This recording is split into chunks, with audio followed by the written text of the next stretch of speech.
ইউরোপীয় ইউনিয়নকে এইভাবে এগিয়ে দেবার কারণ কি? কারণ ইউরোপীয় ইউনিয়নের তরফ থেকে স্পষ্ট বলা হয়েছে যে আমরা ভারতের সঙ্গে অনেক বিষয় নিয়ে বাণিজ্য করি, আমরা ট্যারিফ বাড়াবো না, কিন্তু তারপরেও ডোনাল্ড ট্রাম্প কেন ইউরোপীয় ইউনিয়নকে বারবার করে এগিয়ে দিচ্ছে? মানে উনি কি দেখাতে চাইছেন? আমার কাছে খুব সাধারণ কথা, রাশিয়া থেকে অয়েল কেনা মানে তো যুদ্ধকে স্পন্সর করা। আমি ট্রাম্পের কথাটা একদম ব্লু লাইন ধরলাম, যা বলেছে ঠিক সেটাই ধরলাম, যে রাশিয়া থেকে অয়েল কেনা মানে যুদ্ধকে স্পন্সর করা। তার মধ্যে তোমার ইউরোপেরও বহু দেশ করছে স্পন্সরটা, তাদের সাথে তুমি বন্ধুত্ব ভেঙে দাও। কালকে থেকে তাদেরকে ইউরোপিয়ান ইউনিয়নে যেও না, G7 থেকে তুমি তোমার দেশকে উইথড্র করিয়ে নাও, ইউরোপিয়ান ইউনিয়নকে ক্লিয়ার স্টেটমেন্ট দিয়ে দাও যে আমি ইউরোপিয়ান ইউনিয়নের সাথে কোনো ডিলই করবো না America. I stand by America today. চলো আমি আমেরিকার সমর্থনে দাঁড়িয়ে গেলাম। আমেরিকাকে বলো যে যে রাশিয়ান অয়েল ইউজ করছে গোটা পৃথিবীতে সবার সাথে ডিল ক্যান্সেল করে দিতে, ঠিক আছে? তখন আমি দেখব আমেরিকা কতটা কেন করছে, কেন আমেরিকা এখানে প্রশ্ন ভীষণভাবে জানতে ইচ্ছে করছে যে ইউরোপীয় ইউনিয়নকে এগিয়ে দেওয়ার চেষ্টা করছে ইউরোপীয় ইউনিয়ন, ডোনাল্ড ট্রাম্পের কথা যে শুনছে না সেটা পরিষ্কার ইউরোপীয় ইউনিয়নের প্রেসিডেন্টের বক্তব্য থেকে একদম স্পষ্ট। কিন্তু বিষয়টা হচ্ছে ন্যাটোকে কিভাবে এখনো পর্যন্ত ডোনাল্ড ট্রাম্প এইভাবে খেলিয়ে যাচ্ছে। কারণ হচ্ছে যে আমরা দেখেছিলাম, এখানে একটা প্রশ্ন আছে যে ইউক্রেনকে কিন্তু পরোক্ষে সাহায্য করে গেছে ন্যাটো, তার প্রমাণ বিভিন্ন জায়গাতে বিভিন্ন সূত্র মারফত বিভিন্ন জায়গায় উঠে এসেছে। তাহলে এখানে ন্যাটোকে এইভাবে খেলানোর কারণটা কি ডোনাল্ড ট্রাম্পের? কেন সরাসরি যাচ্ছে না? এখানে একটা জিনিস বুঝতে হবে, নেটোর না পার্টনারশিপ আর নেটোর মেম্বারশিপ, এই দুটো ডক্ট্রিনটা ভালো করে বুঝতে হবে। সেখানে নেটো ডাইরেক্ট ইন্ডালজ হতে পারবে না, কিন্তু নেটো সাহায্য করতে পারে, that is there in their doctrine. পয়েন্টটা হচ্ছে এই যে সাহায্য করার যে সাপ্লাই চেনটা, এই সাপ্লাই চেনটা তো কোথাও গিয়ে বকলমে যে ইউনাইটেড স্টেটস অফ আমেরিকা তাতে মুখ্য, এ ব্যাপারে কোনো ডাউট নেই। স্পষ্ট, কারণ জেলেনস্কিকে তো পরিষ্কার ডোনাল্ড ট্রাম্প বলেছেন যে যদি আমরা সাহায্য না করতাম যুদ্ধটা এতদিন পর্যন্ত চলতোই না। তার মানে তুমি একটা যুদ্ধকে এতদিন ধরে সাহায্য করেছো, এতদিন ধরে তুমি একটা মানে আগুনের মধ্যে ঘি ঢেলেছো, এখন তুমি দুনিয়ার লোককে জ্ঞান দিয়ে বেড়াচ্ছ যে আগুনে ঘি ঢালবেন না, আগুনে ঘি ঢালবেন না, আগুনে ঘি ঢালাটা পাপ। মানে তুমি কতটা একটা মানে বাই ডিরেকশনাল মাইন্ডসেট ভাবো। একবার বলছো তুমি মানে মানে আগুনে ঘি ঢেলো না, আবার বলছো আগুনে ঘি ঢালাটা আবশ্যক।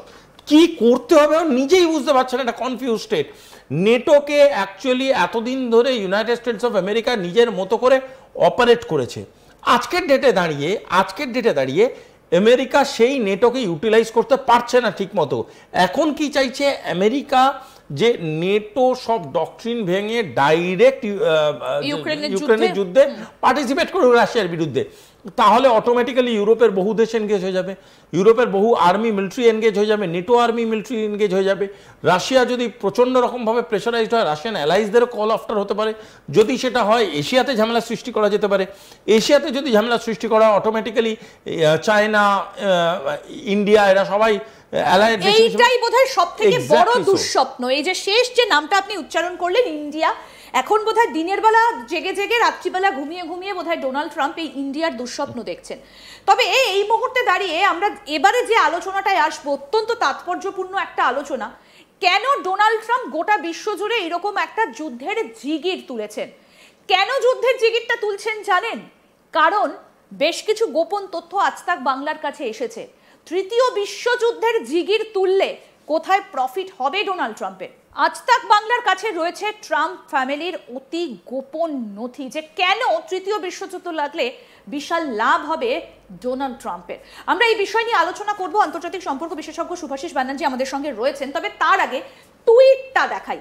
ডোনাল্ড ট্রাম্প একটা টুইট করেছেন ইউএন জেনারেল অ্যাসেম্বলির পর, এবং সেই টুইটে তিনি স্পষ্ট বলে দিয়েছেন, দেখুন এই টুইটটা থেকে একদম স্পষ্ট যে ডোনাল্ড ট্রাম্প কি চেয়েছেন। আপনারা যদি এই টুইটটার প্রথম থেকে শেষ পর্যন্ত নজর দেন, আমরা এতক্ষণ যে আলোচনাগুলো করছিলাম, যে একটা বিষয় খুব স্পষ্ট করে যেটা এই মুহূর্তে উঠে আসছে, যে আমেরিকায় এই মুহূর্তে দাঁড়িয়ে যে মন্দা পরিস্থিতি তৈরি হয়েছে, সেটা মোকাবিলা করতে গিয়ে বারবার করে হিমশিম খেতে হচ্ছে ডোনাল্ড ট্রাম্পকে, এবং একই সঙ্গে তাকে দেশের মধ্যেও নানা সমালোচনায় পড়তে হচ্ছে।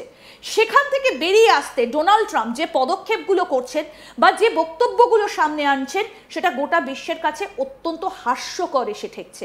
আমি এই জায়গাটা এবার শুভাশিস আপনার কাছ থেকে জানতে চাইবো, যে গোটা বিশ্ব এখন জানে আমেরিকার একটা মারাত্মক আর্থিক সংকটে ভুগছে আমেরিকা, ইনফ্লেশন রেট মারাত্মক বেড়ে গিয়েছে, প্রচুর বেকারত্ব, H-1B ভিসা হোক বা ভারতের ওপর ট্যারিফ চাপানো, সেটা কোনোভাবেই মেকআপ করা যাচ্ছে না।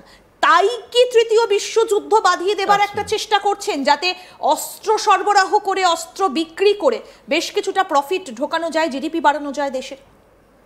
দেখো, যে মানুষ ক্যান্সারের হসপিটাল বানায় সেই মানুষই যদি ওই বিভিন্ন রকম পান মশলা বিক্রি করতে শুরু করে, তাহলে তাদের দুটো ব্যবসারই প্রসার ঘটবে। এবং সেইখানে একটা জিনিস বোঝার খুব প্রয়োজনীয়তা আছে। আজকে ডোনাল্ড ট্রাম্পকে বারংবার যেটা ডোনাল্ড ট্রাম্প বোঝাবার চেষ্টা করছে যে গোটা বিশ্ব ইন্ডালজ হয়ে যাক কোনো না কোনো কনফ্লিক্টে। আচ্ছা আমাকে একটা বলো, টেরিটোরিয়ালি চায়না তাইওয়ান বলো, ভারত পাকিস্তান বলো, এমনকি ইউক্রেন রাশিয়া বলো, এতে ডাইরেক্ট আমেরিকান ইনভলভমেন্টের প্রয়োজনীয়তাটা কোথায়? প্রয়োজনীয়তা দুটো কারণে। এক, American supremacy in global order বোঝানোর জন্য। দুই, ইনভলভ হওয়ার কারণ হচ্ছে অস্ত্র ব্যবসা থেকে কামানোর জন্য। এই যদি দুটো বা তিনটে জিনিস কোনো মানুষ করে, তাহলে কারণটা হচ্ছে কোনো কারণেই পিস হতে পারে না। আমি পিস টক্সের কথা বা গল্প একদিক দিয়ে টুইটারে বলবো, অন্য দিক দিয়ে আমি চাইবো আরো ইন্টেলিজেন্স বাড়ুক, আরো অ্যাগ্রেশন বাড়ুক, আরো একে অপরকে মানুষ আক্রমণ বাড়ুক। সেটা হচ্ছে আমার দ্বিচারিতা। এবং এই দ্বিচারিতা যে মানুষ করছে সেই মানুষ আর যাই হোক কোনো মতেই বিশ্বাসযোগ্য নয়। পয়েন্টটা ক্লিয়ার? দ্বিতীয় পয়েন্ট যেটা বোঝাটা খুব আবশ্যক, সেটা হলো এই লোকটি বারংবার বোঝাবার চেষ্টা করছে যে অয়েল ট্রেডটা বা অল্টারনেট এনার্জি ট্রেডটাকে একমুখীকরণ করো, মানে আমেরিকার থেকে জিনিসপত্র কেন তোমার অর্থের প্রয়োজনীয়তা আছে। আজকে ইনফ্লেশনটার মধ্যে একটা পারসেপশন ফ্যাক্টর আছে, যেটা বুঝতে হবে, খুব ইম্পর্টেন্ট। সেটা হলো এই যে সিলিকন ভ্যালি নিয়ে এতদিন যে ঢেঁড়াটা পিটতো, সেই ঢেঁড়াটার পিছনে বড় চামড়া ছিল ভারত এবং চায়না। এই H1B ভিসা যে মেগালোম্যানিয়াক অ্যাটিটিউডটা খেলালো, 88 লাখ টাকা দিতে হবে, এখানে একটা ঢাক ভেঙে ফেলা খুব প্রয়োজনীয়। মিথ্যে কথা বলেছেন উনি, যেখান থেকে জব ক্রিয়েট হবে, কোনোদিনই হতে পারে না। কেন হতে পারে না বলছি, H1B ভিসা হচ্ছে স্কিলের এগেনস্টে দেওয়া হয়, ভালো করে বোঝার দরকার আছে এটা। তার মানে কি, একটা স্কিলের রিকোয়ারমেন্ট আছে, একটা মানুষ, একটা মানে এমপ্লয়ার। এই H1B ভিসাগুলো কারা পায়? ইন্ডিয়ান যারা তারা যায় ম্যাক্সিমাম ক্ষেত্রে, এবং বাকিটা চায় না। আমি না ওরকম কিছু না, বিশ্বের যে কেউ H1B ভিসা পেতে পারে, কিন্তু বেশি লোক তো যায় ভারত থেকে যায়। আমি একটা জেনারেল ইন্ডিয়ার পার্সপেক্টিভে বুঝিয়ে দিচ্ছি। এই মিথ্যা কথাটাকে ব্রেক করাটা খুব প্রয়োজনীয়।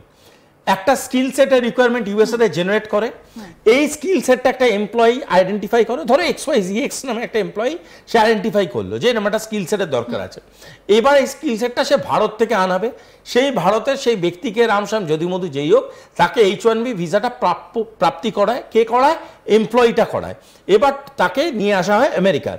তাকে কেন নিয়ে আসা হয়, কি জাস্টিফিকেশন দেওয়া হয়? কারণ এই স্কিল সেটটার কাজ করা সব থেকে যোগ্য লোক ইন্ডিয়াতে আছে, এবং এর এগেনস্টে বিলিং হয়, যে বিলিংটা ক্লায়েন্ট পে করে এমপ্লয়িকে।